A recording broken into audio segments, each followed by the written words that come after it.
what evil lurks in the hearts of men. The shadow knows.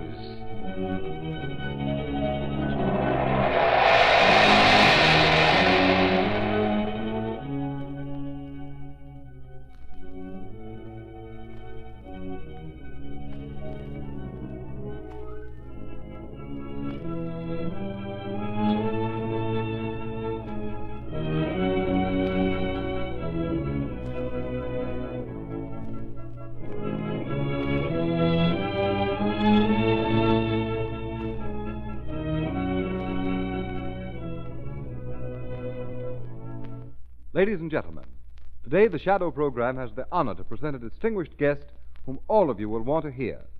Commissioner John H. Morris, in charge of the Juvenile Aid Bureau of the New York City Police Department. Commissioner Morris will be interviewed at the close of today's adventure with the Shadow. First, a few cold, hard facts about your everyday driving safety. Every year, thousands of motorists are killed or injured through skid and blowout accidents. And right now, unless your tires are safe, you too may be headed for a dangerous skid, a costly blowout. Before it's too late, before you're caught in a car-spinning skid, before you hear the dreaded bang of a high-speed blowout, equip your car with the new Goodrich Safety Silvertowns. They're the only tires in the world that have the lifesaver tread to give you the quickest non-skid stops you've ever had and the golden ply to protect you against high-speed blowouts.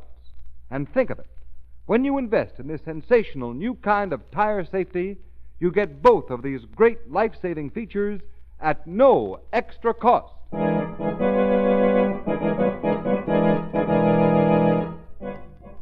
The Shadow, Lamont Cranston, a man of wealth, a student of science, and a master of other people's minds, devotes his life to righting wrongs, protecting the innocent, and punishing the guilty. Cranston is known to the underworld as the Shadow. Never seen, only heard, his true identity is known only to his constant friend and aide, Margot Lane. Today's story, the reincarnation of Michael.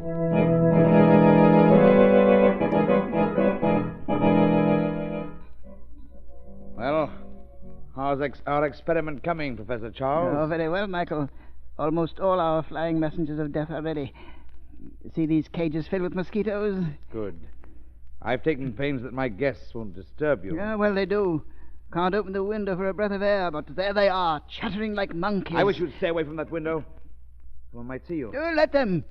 They'll never have a chance to tell anyone what they've seen. These friends of yours. Friends? I have no friends.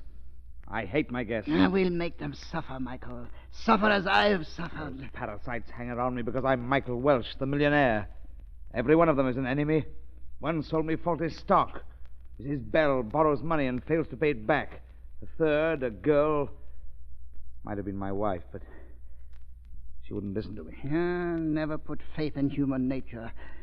That was my mistake. I don't. Every one of those people has done me wrong. They will pay for it. Fine. I will enjoy that. I was a great scientist once, working to save humanity. When the fever struck me down, humanity shrugged its shoulders. Now I work for revenge. Professor Charles, in another age, they wouldn't have dared treat me with such insolence. Another age? Yes. The 12th century knew how to deal with those who are insulting. In those days, I had much less trouble. You had much less trouble? That is, men in my position had much less trouble repaying a false friend. There were no police then. There are none here on your estate. In this house, you are the law. Yes, I'm aware of that. Don't let anyone in here. Don't worry. Michael Wells. Michael, are you in there? It's Mrs. Bell. Well, whoever she is, keep her out of here. All right, Professor. Coming, Mrs. Bell. Oh, there you are, Michael. Yes, Mrs. Bell. Oh, I've never been in this room. Is anyone in there? No. No one. Oh, well, can't I go in? There's nothing for you to see. You wanted me? Oh, yes, indeed. I nearly forgot. Guess who just arrived? Why, I don't know.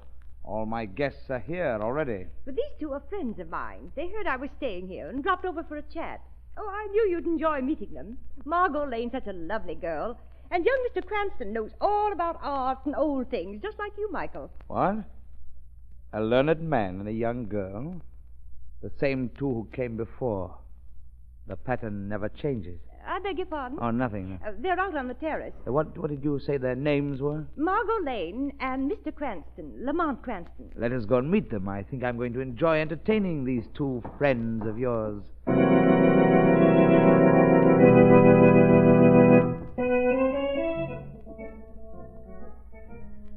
Beautiful spot, isn't it, Lamont? Lovely, Margot.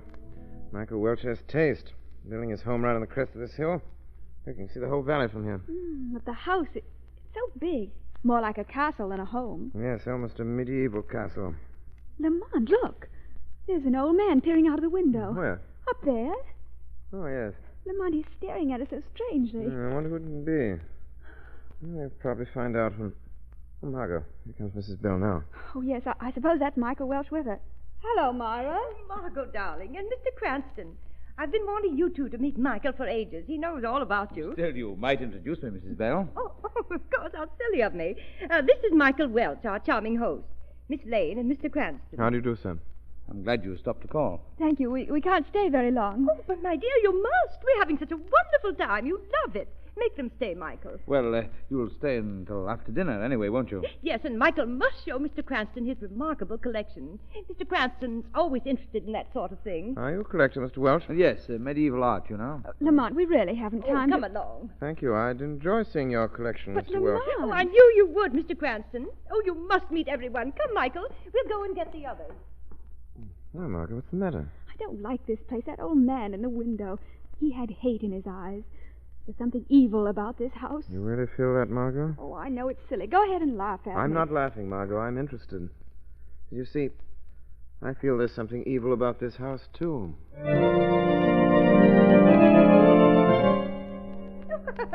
Isn't it the funniest story you ever heard, Mr. Cranston? Very amusing. More wine, anyone? No, thanks, Michael. Nothing more for me. Oh, Mr. Cranston, I want to ask you something. Yes, Mrs. Bell? Do you believe in the transmigration of souls? What was that? Oh, Mrs. Bell just asked if I believed in the theory of soul transmigration. Well, what in the world is that?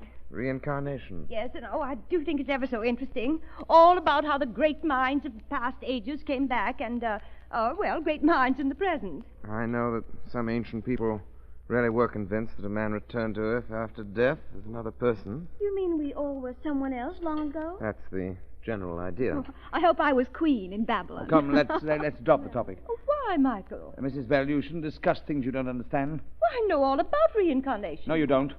Every week you have a new religion. To you, the theory of reincarnation is not an established fact. It's just a passing fancy. How do you feel about it, Welsh? I never discuss religion, Mr. Cranston.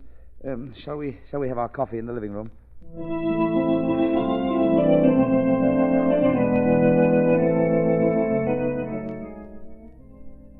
Oh, there you are, Lamont. Have you seen our host? We really ought to be going. I think Michael Welch went to the library a while ago.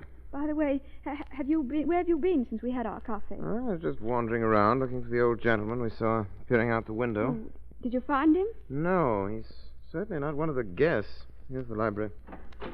Oh, Mr. Welch. What's that? Look out, you'll wreck the book slamming it shut like that. Oh, it's you. Oh, I'm sorry we disturbed you while you were reading. Oh, it's nothing important. I'll just put this back on its shelf. Oh, we won't keep you a minute. Please don't stop. You see, Miss Lane, I like to leave my books in their proper places. He acts as if he was ashamed of what he was reading. Yes, he's certainly tucking it out of sight quickly. There, that's better. Lovely room you have here, Mr. Welch. I'm glad you like it. Well, I suppose you two will be leaving very shortly. Yes, you see, we... As a matter of fact, I think we'll accept your invitation and stay the night. What? I see. All right, if you want to, I'll go and tell them to get your rooms ready. Lamont, what on earth do you think you're doing? For one thing, I'm going to find out why friend Welsh hid that book. I watched where he put it. Lamont. Just a minute, Margot. Ah, it is. Lamont, come here a minute. I want you to see this portrait. Portrait? Oh. Oh, you mean the gentleman over the fireplace? There's that dark man in medieval dress. Not a pleasant face. No, but there's something very familiar about it. Familiar? Oh, It seems to me I've seen that face before. probably in a museum. It's an old painting. Oh, wait, here's a plate on the frame. I'll read it. I'll look through this book of Welsh's.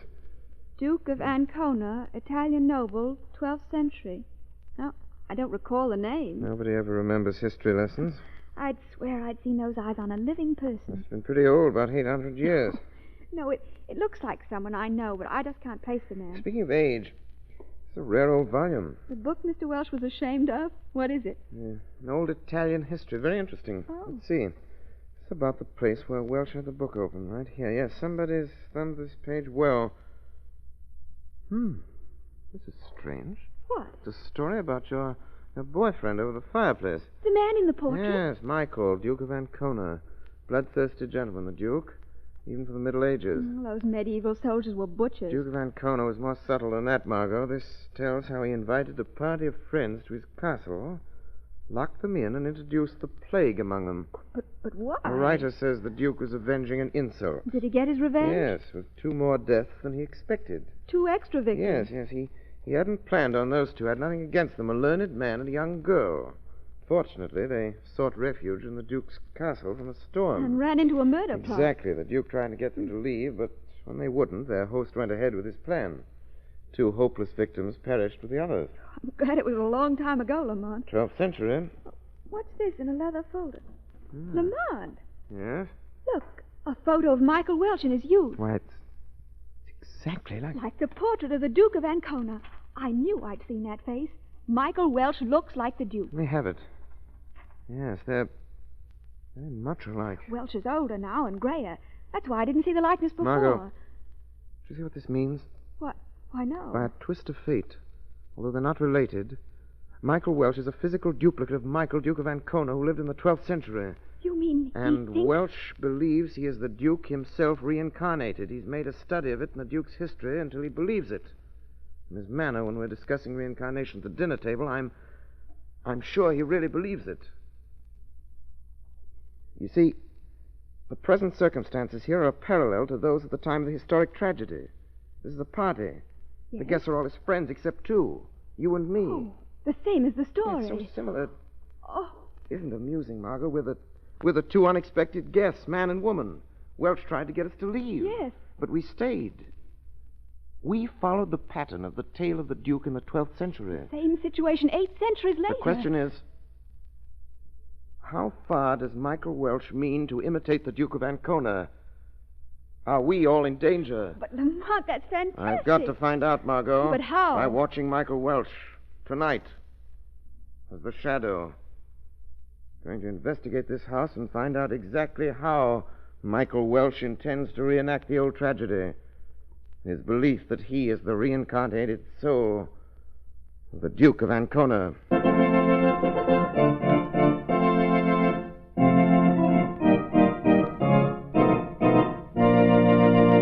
Ladies and gentlemen, we'll be back with The Shadow in just a moment, and later we'll meet our guest, Commissioner John H. Morris. But first, I want to say something to every motorist listening in. Remember, when you're driving in your car, the road may be perfectly dry 1 minute, and then down comes the rain. The road that was safe a minute ago may become a dangerous skid track. Yes. The Shadow knows that a skid strikes like lightning. Don't take unnecessary chances on wet, slippery roads. It pays to play safe.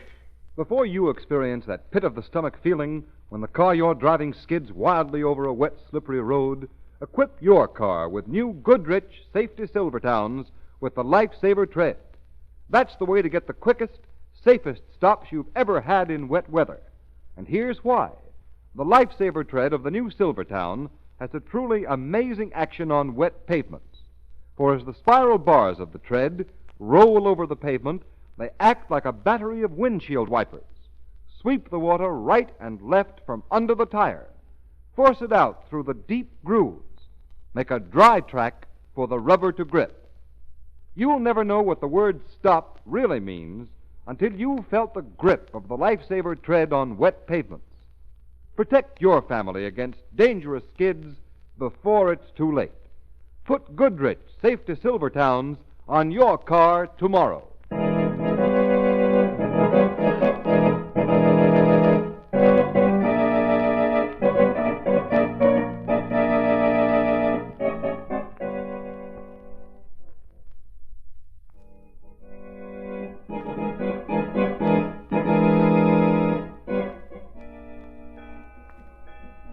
2 o'clock, Mr. Welch.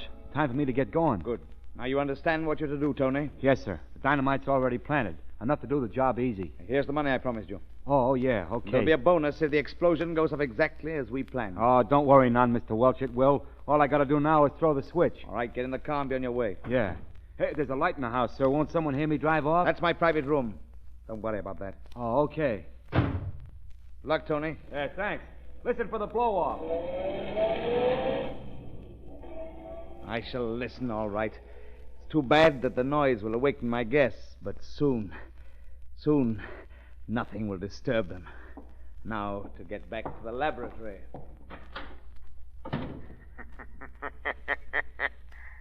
So you are planning something, Michael Welch. Still following the pattern set by the Duke of Ancona. The Shadow must visit that private room. But first, I must warn Margot on the shortwave radio.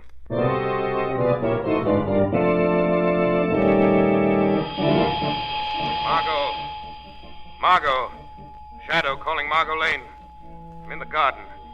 15 minutes ago, Michael Welch sent a servant to set off an explosion. I must get into Welch's private study. I shall need your help. There's the explosion. Welch's man has carried out his orders. Now I must wait and see why the explosion was planned and what it blew up.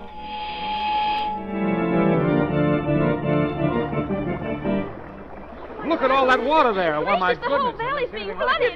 The way we'll all be drowned. Did you hear that explosion? Mr. Cranston. Yes, Mrs. Bell? Do you think there's any danger? I can't swim a stroke. I'd perish in that rushing water. Calm yourself, Myra. I'm ashamed of you. Well, that's all right for you, Margot. You can swim like a fish. I but- doubt if the house will be swept away, Mrs. Bell. Where's Michael? Yes, has anyone seen Welch? Here he comes now. Oh, Michael, isn't this the most terrible thing? Steady, everybody. Quiet.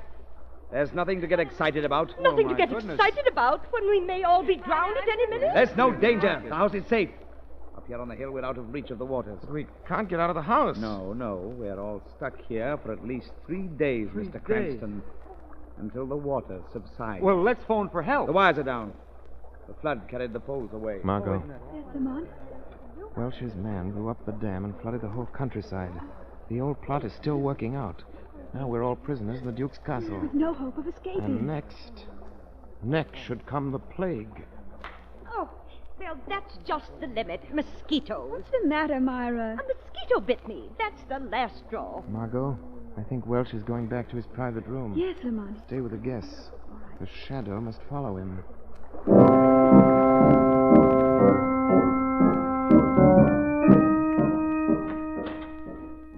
Still working hard, Professor Charles? Yes?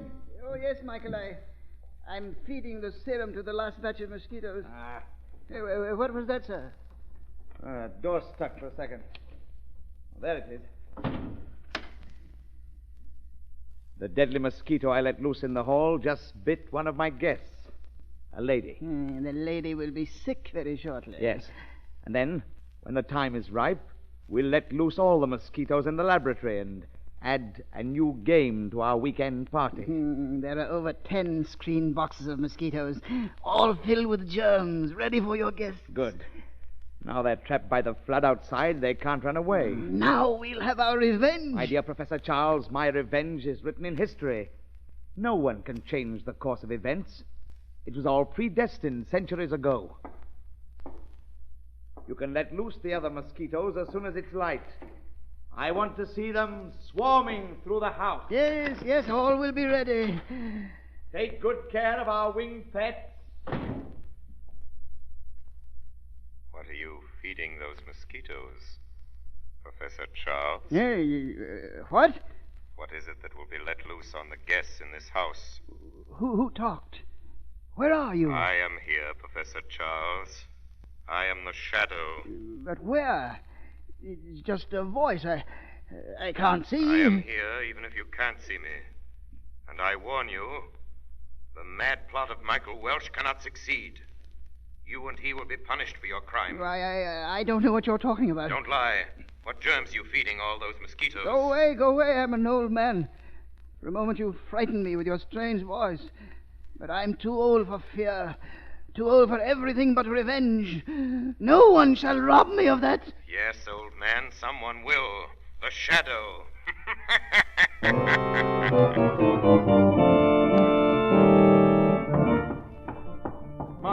Yes, Lamont. Margot, the Duke of Ancona's plot is being followed to the very letter. Welch's private room is a chemical laboratory. He and the old man we saw at the window have figured out some modern form of plague. Plague? I wonder if that's what's wrong with Mrs. Bell. Is she ill? Yes, I was hurrying to her with this medicine. I wish you'd take a look at I her. will. What seems to be the matter? I don't know. She's running a fearfully high fever, and she's such a strange color. Strange color. Quick, I must see her. Well, her room's right down here. Hurry, Margot. If my guess is right, Welch's form of plague is as deadly as the Duke of Ancona's. Wait, I'll open the door. Is that you, Margot? Oh, I'm so sick. It's all right, Mrs. Bell. Shut the door. I've seen enough. Lamont, what is it? Yellow fever, Margot. Oh. We must destroy those mosquitoes in the laboratory. Michael Welch thinks that he is the Duke of Ancona, reincarnated. He plans to repeat the tragedy of centuries ago and infect every guest in this house with the disease. Come, Margot, we must hurry.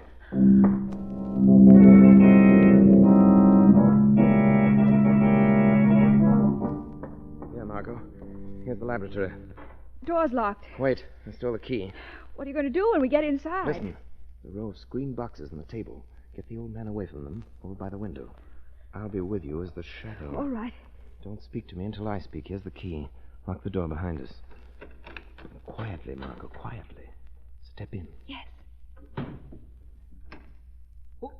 Who is that? Who's there? Well, hello. You must be Professor Charles. Oh, you can't come in here, young lady. This room is private. Get out, get out. Here, where are you going? I want to see how the flood looks from this window. Come away from there. You must leave this room at once. Look, Professor. You get a wonderful view of the water from here. Will I have to put you out that door by force? Professor, please. Don't try violence. I'm strong. You're old and weak. Yes, you're right. I can't fight you, young woman. I am too weak. Yeah, but Michael and I have a few tricks left. What do you mean? You'll see. In the morning when I release my mosquitoes from their boxes... Are you sure you will release them? Yes, these boxes here. Here, come, I'll show you. Who's been at these boxes? Is something wrong? They're dead. They're dead. Our messengers of death. What's this? Acid's been poured over every box. Yes. You did this. You wrecked my life's work. No, Professor, she didn't do it. I did. Who? The shadow poured acid over your little pets, Professor Charles. The shadow again. Open this door. Open it. It's Michael. Michael, they've been destroyed. Break in the door. Open the door. Shadow, it's Michael Welch. Yes, Margot, quickly. Hide behind that cabinet. Stay there, Margot. Yes, Shadow. Break it in, Michael. Break it in. Break it in. Oh, Michael, our plan has failed. Failed? Lie. It can't fail. Yeah, but it has. Look, all our mosquitoes dead. They're dead, Michael. Dead. Who poured acid on those boxes? It was you, Professor. No, Michael. No, it was the shadow. Shadow, what are you talking about? Who is the shadow? A voice, Michael. A man you can't see, but he talks to you. He discovered all about our plan and he killed the mosquitoes. You're lying, Professor. You with your crazy story of the shadow. You did it yourself. No, Michael, no. Charles, you betrayed me. You've robbed me, the reincarnated Duke of Ancona, of his revenge. You've ruined the plot, you traitor. Michael, put down that gun. You won't live to laugh at me, you treacherous old devil. The pattern is broken, Michael Welch. Who spoke? Where are you? I am here, Welch. I am the shadow. The shadow? Then his story was true. You're the one who... Yes, Michael Welch, the shadow does exist. I have destroyed your plague. Give up your mad dream. You are not the Duke of Ancona reincarnated into the body of Michael Welch. That's a lie. I am. The pattern of the old tragedy you wanted to reenact is broken. There will be no plague, Welch. I must be the Duke come back to life. Didn't I trap my friends here just as I did centuries ago? There is no plague to inflict upon them, Welch. The story is not the same. The Duke of Ancona is long dead. No. I'm the Duke. Reincarnated. You cannot be. There is no plague. The story will not end as the Duke's ended. If I'm not the Duke, why, I'm nothing. Forget this insane theory, Welch. Drop your gun. No. The pattern, it's not the same. I'm not the Duke. You hear? I'm not the Duke. Welch, drop that gun. No. Other than fail, I'll die. Lamont. Yes, Margot. Yes. Don't look. But Professor Charles... He, too, is dead. Oh, how horrible. No, Margot. This is a fitting conclusion for the mad plot conceived by a man who thought he was the reincarnated soul of someone who died centuries before. whether the criminal builds his crime on historic patterns or not. The relentless hand of justice reaches out with a punishment all crime deserves. The punishment of death.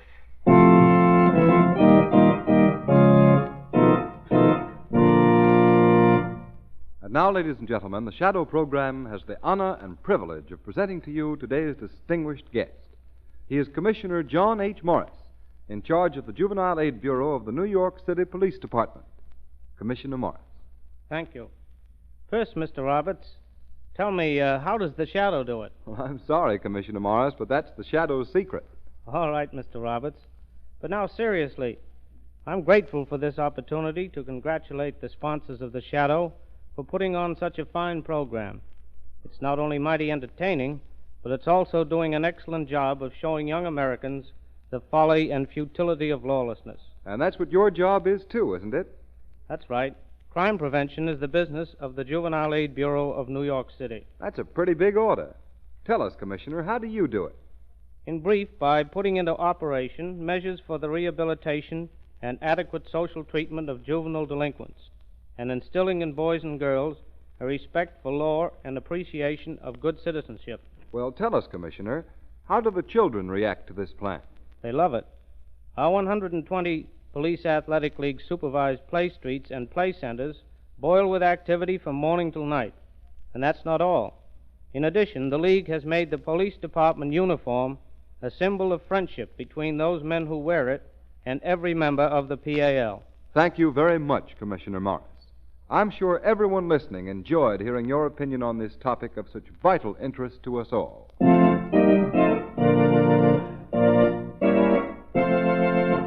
You have been listening to a dramatized version of one of the many copyrighted stories which appear in the Shadow magazine, now on sale at your local newsstand.